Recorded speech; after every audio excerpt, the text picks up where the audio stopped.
चलिए, सबसे पहले हमारे YouTube चैनल पर आप सभी का हार्दिक स्वागत है। आज का वीडियो काफ़ी इंटरेस्टेड होने जा रहा है। आज का वीडियो हम लोग को कंडेंसर पर है। देखिए, लेकिन जो रेजिस्टेंस में कुछ बातें छूट गई थी उसका भी वर्णन हम लोग कर दे रहे हैं। एसएमडी रेजिस्टेंस देखिए काफ़ी छोटा इसे पार्ट्स होता है। एलईडी टीवी में, मोबाइल वाला में तो कुछ नहीं लिखा रहता है, लेकिन टीवी में देखिए इस प्रकार से 103, 104 लिखा रहेगा। तो इसका मान भी उसी रेजिस्टेंस की तरह निकाल लेंगे, यानी 2 अंक तक तो मान वैसे नहीं लिखेंगे। तीसरा में जो भी अंक रहेगा उसके बराबर 0 बैठा करके देंगे तो उतना ओम हो जाएगा। 1000 से भागा देकर बदल देंगे किलो में। वही सिस्टम है। और बाकी इसका चेकिंग आप मीटर से ही करिएगा, दोनों तरफ से लगभग सेम वैल्यू देगा। अब देखिए यह है, इसके बाद कि कोई भी उपकरण होता है, जैसे आप टीवी लीजिए, डीटीएच ले लीजिए, या जाकर के आप होम थिएटर ले लीजिए, तो इसमें मुख्य रूप से 3 चीज़ रन करता है। एक डीसी वोल्ट, एक एसी वोल्ट और एक रन करता है आपको सिग्नल। तो कोई भी जो पार्ट्स होता है, जब सारा पार्ट्स पढ़ा देंगे तो डिटेल से बताएंगे कि कौन किसको क्या करता है। अभी हम लोग पढ़ लिए थे कि रेजिस्टेंस, तो रेजिस्टेंस डीसी वोल्ट को क्या करेगा, ये हमेशा डीसी वोल्ट को कम करेगा। एसी वोल्ट अगर इस पर अप्लाई किया जाए तो क्या करेगा, उसको भी कम करके पास कर देगा। सिग्नल अगर दिया जाए तो क्या करेगा, पास करेगा। यानी कह सकते हैं कि रेजिस्टेंस है, इस पर एसी वोल्ट दे, डीसी वोल्ट दे, ये तीनों को ये प्रभावित करके, यानी अपने मान के हिसाब से कम करके पास करेगा जरूर। किसी को एकदम पूर्णतः रोक नहीं देगा। और सेकंड बात आपको ध्यान देना कि कोई भी रेजिस्टेंस होता है इस प्रकार का है, कार्बन है या कोई भी है, तो इसमें कोई पॉजिटिव निगेटिव नहीं होता। आप ऐसे लगा दीजिए चाहे ऐसे लगा दीजिए, ये काम करेगा। बहुत से लोग सोचते हैं कि कैसे लगाएं, जो नहीं जानते हैं। चलिए, अब इसके बाद दूसरा पार्ट है, वो रेजिस्टेंस में जो भी बचा हुआ था उसको हमने क्लियर करवा दिया। इसके अलावा और भी कोई बोल रहे हैं कि सर रेजिस्टेंस और भी प्रकार के होता है, जैसे कि सेरमिक रेजिस्टेंस भी होता है, आपको जा करके वायर बाउंड भी रेजिस्टेंस भी होता है, लेकिन उसका प्रयोग आजकल बहुत कम होता है, इसीलिए नहीं बताया। लेकिन मान का तो जहाँ तक बात है तो उसी प्रकार से हो जाता है। अब देखिए, कंडेंसर जो प्रयोग होता है, इलेक्ट्रॉन्स को मुख्यतः 2 प्रकार के होते हैं। एक को हम लोग बोलते हैं सादा कंडेंसर, दूसरा को इलेक्ट्रोलाइटिक कंडेंसर। तो सादा कंडेंसर पर हमारा वीडियो है। सादा कंडेंसर किसको कहता है, जिन कंडेंसर में पॉजिटिव एवं निगेटिव नहीं होता है उसे हम सादा कंडेंसर कहते हैं।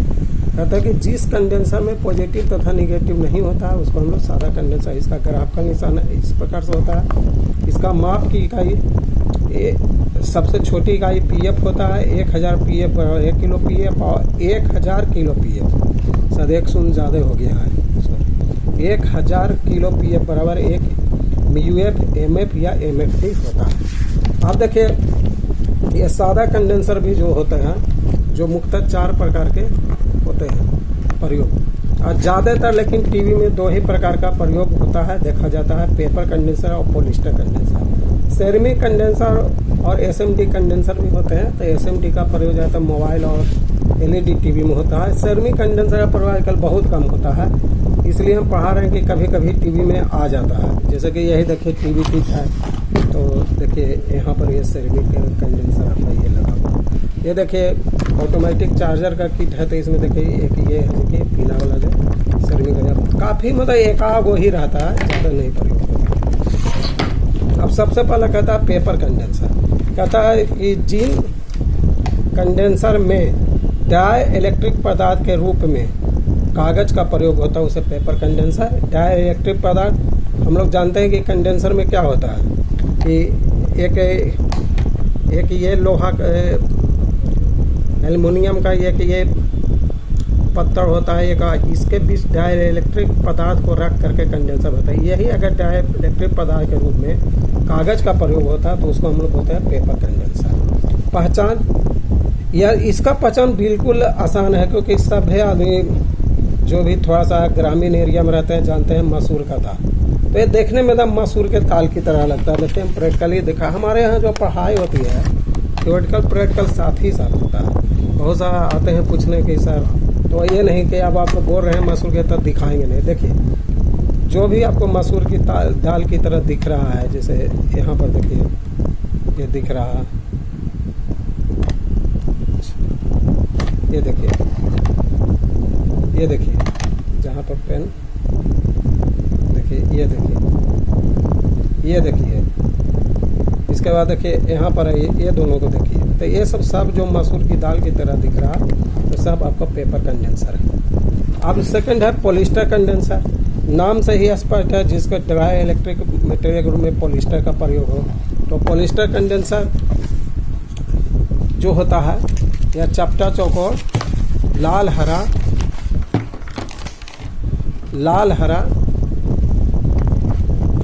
ब्लू नारंगी कलर का होता है। इसका बॉडी जो रहता है एकदम पॉलिस्टर कपड़ा की जैसा चिकना रहता है।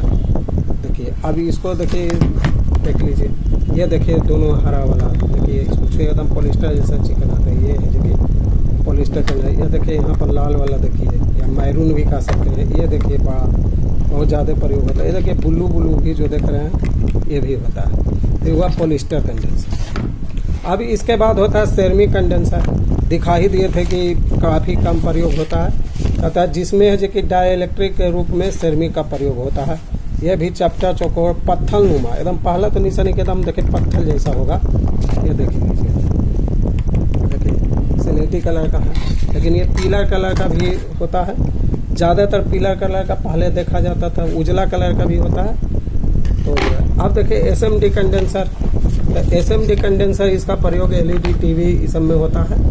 ये इस प्रकार के छोटा पर भूरा कलर का होता है। चलिए वो भी टीवी किट में आपको दिखा ही देते हैं कि कैसा कैसा होता है।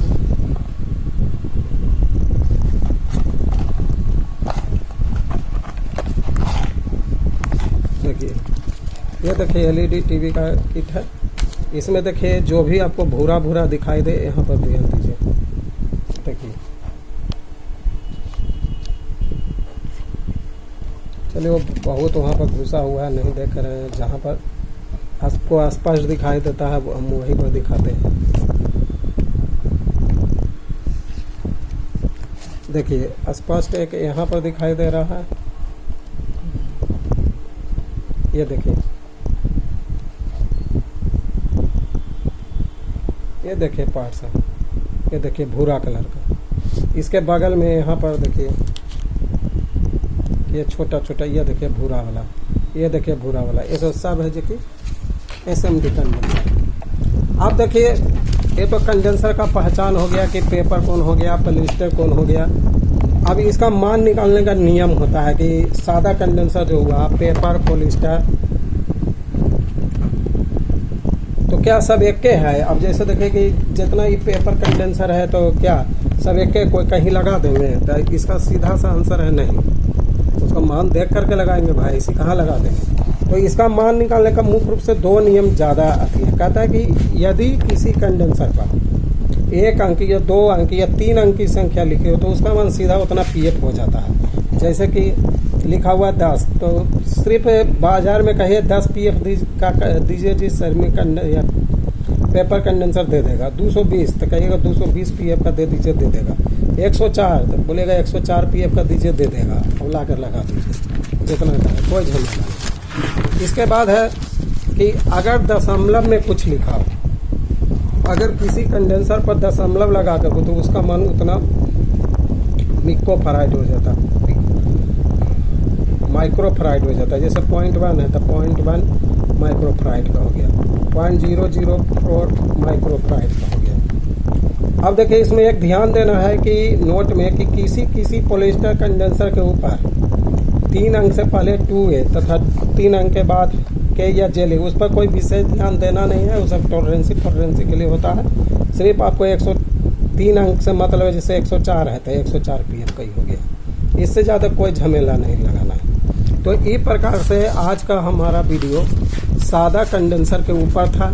सादा कंडेंसर का जो प्रकार होते हैं, पेपर कंडेंसर, पॉलिस्टर कंडेंसर और सेरेमिक के ऊपर था और उनका मान निकालना था। अब देखिए कुछ हम प्रैक्टिकली टीवी में आपको मान निकालने के लिए दिखा करके बताते हैं। अब जैसे देखें कि ये कंडेंसर या कोई को ले लीजिए कि इसका क्या मान है। अब चलिए देखिए इसी को लेते हैं तो देखिए कि इस पर क्या लिखा हुआ है। काफ़ी छोटा है, कैमरा में भी हमारा आ नहीं पा रहा है क्योंकि बहुत अच्छा क्वालिटी का हमारे पास मोबाइल उपलब्ध नहीं है। किसी दूसरा कैमरा से हम फ़ोटो लेकर के आपको दिखाते हैं। इसका फ़ोटो लीजिए जी, 2-3 गो से जो पाल है दोनों का लीजिए। एक वो पॉलिस्टर का भी लीजिए, और नहीं तो डिब्बा में है। जल्दी जल्दी करिए। हाँ तो सर बोलिए बोलिए। अरे इसका जो पाड़ है इसका लीजिए ना, ले सकते हैं तो लीजिए, नहीं तो कंडेंसर में निकाल लेते हैं।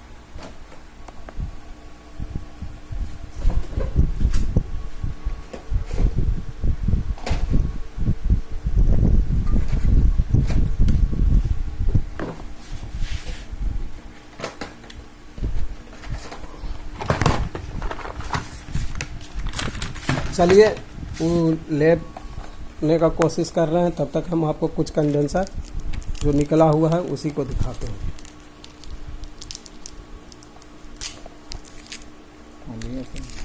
चलिए देखिए, वो 103 दिखा रहा है। देखिए अभी देखिए एक कंडेंसर ये है। देखिए अब आपको स्पष्ट आ रहा होगा, चूँकि हम दूसरे मोबाइल से देखिए लिखा हुआ है 103। देखिए आप प्रैक्टिकली देखिए 103 का मतलब हो गया कि 103 पीएफ का ये कंडेंसर है। 103 पीएफ बोलेंगे दुकानदार दे देगा, लगा देंगे। आप देखिए कुछ और निकला हुआ है, ये देखिए देखिए क्या लिखा हुआ है। देखिए कैमरा में स्पष्ट नहीं आ रहा, तो इसको देखते हैं हाथ से ही। देखिए क्या है, इसको देखिए।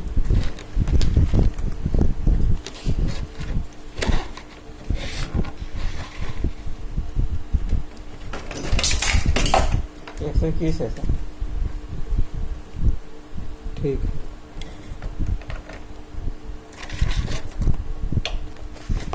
एक 121 है तो 121 पीएफ हो गया। चलिए कुछ पॉलिस्टर कंडेंसर में देखिए इसमें क्या लिखा हुआ है। देखिए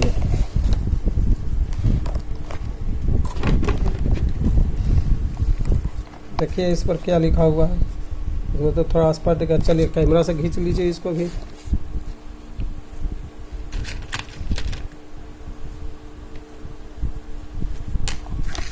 देखिए प्रैक्टिकली हम मान निकाल कर दिखा रहे हैं। देखिए इसमें लिखा हुआ है जो ये भी डगमग हो गया है। अब देखिए लिखा हुआ कितना, 334J। देखिए इसका भी देख लीजिए आप भी। देखिए इसे सामने ही रख देते हैं, जूम से बाहर चला गया। देखिए 334J, तो 334 बताए थे कि आपको इसी 3 अंक से मतलब रखिए, कि जैसे आपको कोई मतलब नहीं रखना है।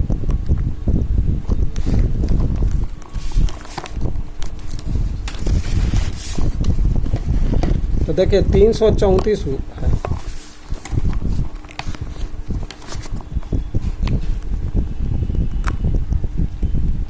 देखिए 334 है, 334 का मतलब 334 पीएफ हो गया। तो इजी वे में मान निकाल सकते हैं। थोड़ा सा आपको गौर करके अच्छा से देखना है कि क्या लिखा हुआ है। और जैसे आप ये देखिए, इस पर देखिए कि क्या लिखा हुआ है।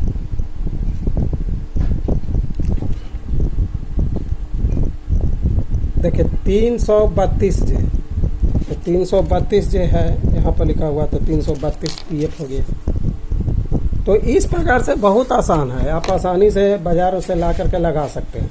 लेकिन यहाँ पर देखिए कुछ बात गहराई वाला भी आपको बतला रहे हैं कि 104, और ये देखिए आपको नॉलेज के लिए बतला रहे हैं। आजकल क्या होता है कि बहुत सा लड़का ज़्यादा चीज़ पढ़ना नहीं चाहते हैं, उनको सिंपल चीज़ अच्छा लगता है, लेकिन गहराई में वो जाना नहीं पसंद करते हैं। उनको लगता है कि अरे यार इतना पढ़ना पड़ेगा, ये करना पड़ेगा, वो करना, तो नहीं पढ़ते हैं। लेकिन इसमें भी बहुत गहराई से आप पढ़ सकते हैं। जैसे कि कोई लड़का होता है यूट्यूब पर देखे, या हमारे यहाँ जो सीख रहे हैं उन्हीं को लगे कि भाई और हम पूछते क्या है, लेकिन कभी कभी वो लोग पूछ नहीं पाते। अब यहाँ पर देखिए हम एक बात आपको बताने जा रहे हैं।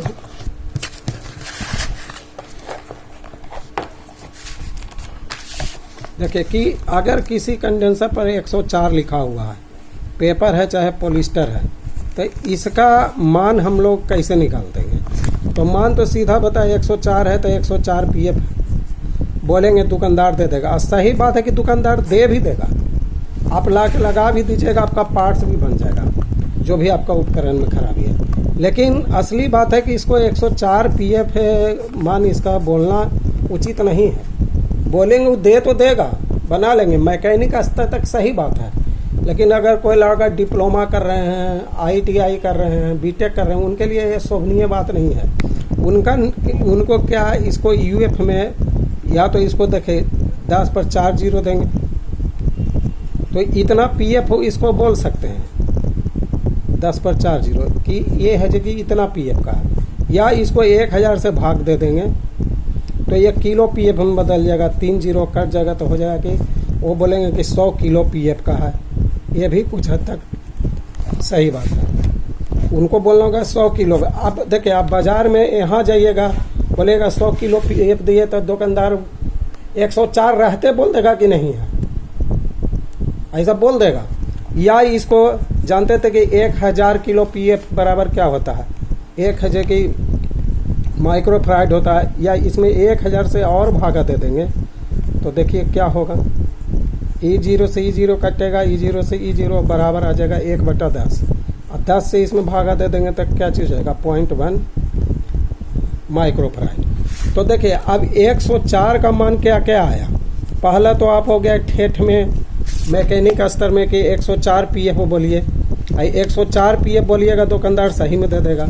सेकंड निकला बीटेक वाला लड़का या पॉलिटेक्निक वाला के लिए कि नहीं 100 किलो PF बोलेगा, तो 100 किलो PF है बोलने पर झमेला क्या है कि मान तो यही होगा।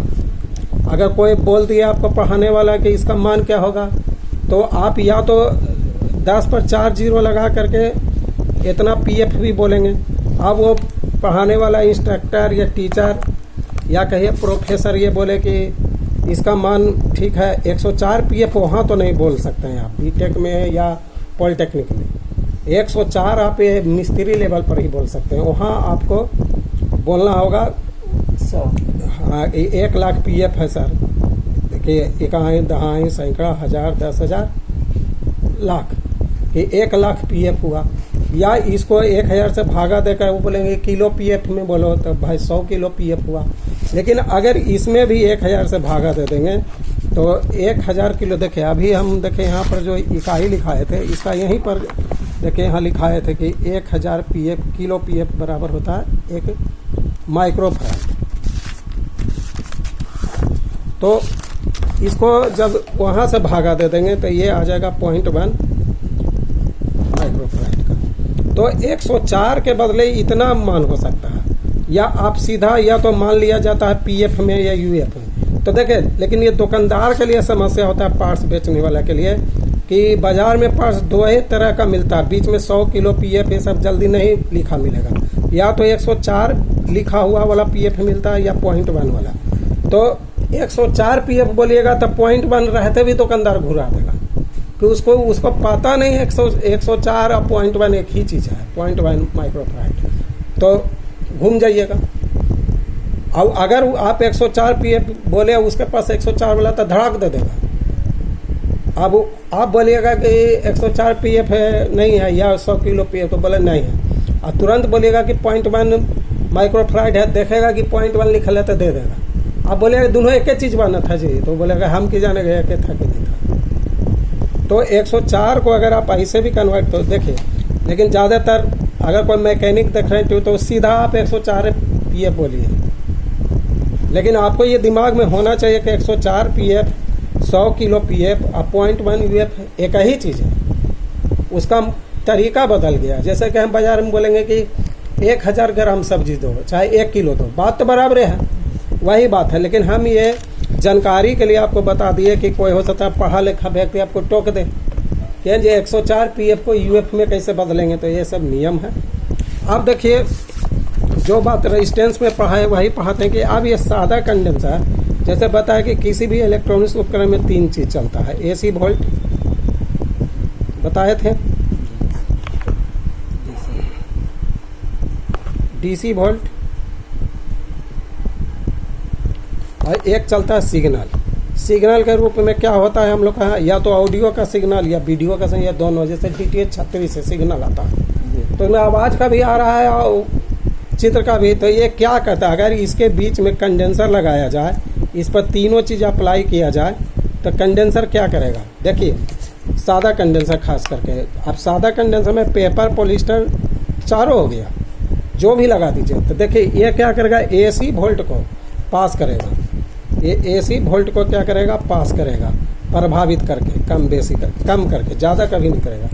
DC वोल्ट को कभी भी, एक चीज़ ध्यान रखिएगा, DC वोल्ट को कभी भी सादा कंडेंसर पास नहीं करता, DC वोल्ट को पूर्णतः रोक देता है।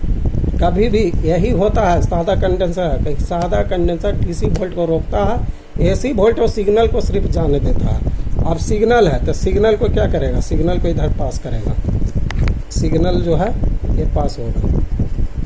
DC वोल्ट कभी भी एकदम नहीं पास करेगा। कि अगर आप इसको प्रैक्टिकली देखिएगा कि आप एक बैटरी को ले लीजिए, निप्पो का ले लीजिए, चाहे 5 वोल्ट लीजिए, ऐसे तो ये 1.5 वोल्ट का होता है या 12 वोल्ट का, एक बल्ब यहाँ पर लगाइए और इधर से ऐसे और ऐसे दीजिए, देखिए बल्ब जलेगा। लेकिन अगर इसके बीच में कटिंग करके एक कंडेंसर लगा दीजिए तो कोई ज़िंदगी में बल्ब नहीं जलेगा, क्योंकि ये DC वोल्ट को पास ही नहीं करेगा। लेकिन अगर यहाँ पर AC वोल्ट दीजिए कोई ट्रांसफार्मर से तो AC वोल्ट में ये पास करेगा। तो ये तो प्रैक्टिकली देखने का चीज़ है, आप घर में देख सकते हैं। तो देखिए किसी भी पार्ट्स को इस प्रकार से आपको समझना चाहिए कि AC पर क्या प्रभाव करता है, DC पर क्या। तो देखिए कंडेंसर जो होता है, ये सादा कंडेंसर AC को पास करता है प्रभावित करके, DC को कभी नहीं पास करेगा। हमारा ये बताने का मतलब ये है कि सादा कंडेंसर सिर्फ AC वोल्ट और सिग्नल को पार करता है, DC को नहीं करता है। तो आज का वीडियो हमारा ये सादा कंडेंसर पर था। आशा नहीं बल्कि पूर्ण विश्वास है कि आप इसके मान को समझ जाइएगा, खास करके मान पर और पहचान पर था। अब इसको चेक करना भी लगे हाथ बता देते हैं। चेक करने के लिए देखिए कोई भी सादा कंडेंसर चेक करें, मीटर को बीप की मोड में रखिए। देखिए ये दोनों टांग को सटाइएगा तो आपको देखिए साउंड देगा। आप कोई भी सादा कंडेंसर को चेक कीजिएगा तो उस पर बीप साउंड नहीं आना चाहिए। अगर बीप साउंड आता है तो कंडेंसर ख़राब है, बीप साउंड नहीं आता है तभी ये कंडेंसर सही है। तो लगाइए, चेक कीजिए आप। देखिए हमारे छात्र चेक कर रहे हैं।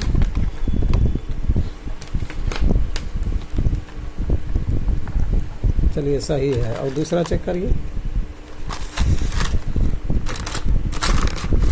चलिए इसको देखिए, देखिए एकदम प्रैक्टिकली देखिए, ये देखिए कंडेंसर दिखाइए, आओ आगे बढ़ा करके। देखिए ये बीप साउंड दे रहा है, देखिए आवाज़ सुनिए तो बीप, तो ये साउंड है। अब ये देखिए, इसको चेक कीजिए, देखिए ये सही है तो नहीं कुछ नहीं बोलेगा। तो जो नहीं कोई आवाज़ देगा वो सही होगा, जो आवाज़ दे देगा वो क्या होगा, खराब होगा, शॉर्ट होगा। अब यहाँ भी देखिए यही इसी प्रकार से मैकेनिक को